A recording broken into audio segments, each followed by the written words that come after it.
fascinating because the telling stories part is so powerful because as marketers, as businesses, as sales teams, those who can tell stories the best tend to have a leg up. They tend to be the companies that are out in front.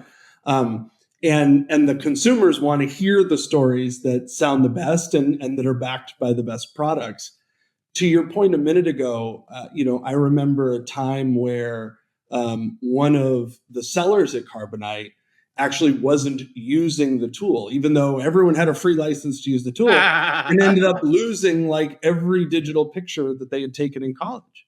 And that ended up becoming like the most powerful sales tool for that seller and for the rest of the sales team for the better part of like my last year there, because it was like real, it was tangible, it was authentic. Yes. And it became this communication avenue of, look, forget everything you read on the billboards and everything you hear on the radios and everything you see in the emails.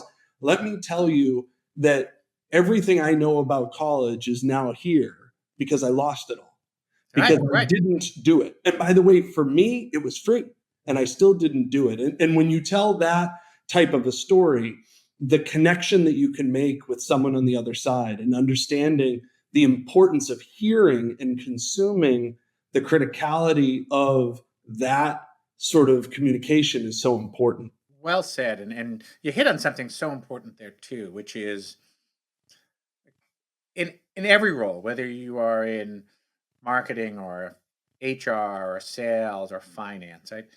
Most of what you do when you're with others is you tell stories. Right? You may sit at your desk working on spreadsheets or writing code or doing performance reviews, but then you engage with other humans and we tell stories. And I can't tell you the number of times people have said to me, I'm not really good at storytelling, or I just need a script. And I was like, oh, okay.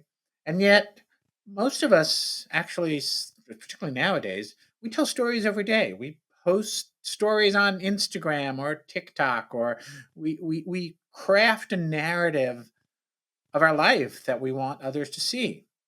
And yet we somehow shy away from craft a narrative of the offer that you're making in your company that you want others to see and frankly like. And as sellers, as marketers, whatever role you're in, move beyond the reality of the thing, whatever the thing is at Staffbase or Mimecast or Carbonite or any other company, to the value and the experience that it creates in the world.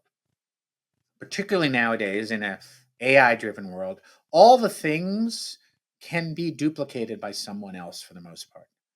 There are very few truly unique proprietary things, and they're getting fewer every day. Like you can take an AI and you can go write an app, have it write the app for you to duplicate the function of this thing that someone may have spent years building. So what's the story? What's the narrative? What's the reason that yours should be interesting to someone? How do you get someone to see that? And when going back to what we talked about at the beginning, when you talk about transformation journeys, every company right now is going through, whether they know it or not, a transformation journey of what's their place in a world where AI is a reality.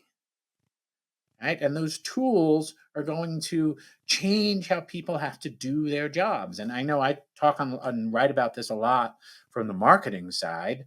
Like many marketers are fearful AI is going to replace them. And what I'm trying to do is help people understand that AI can be something that can augment what you do, that can accelerate what you do, right? That can give you the ability to zoom in and focus faster. Hey, if you're getting value from today's conversation, make sure you subscribe right now so you don't miss any future episodes of the Aspire to Inspire podcast.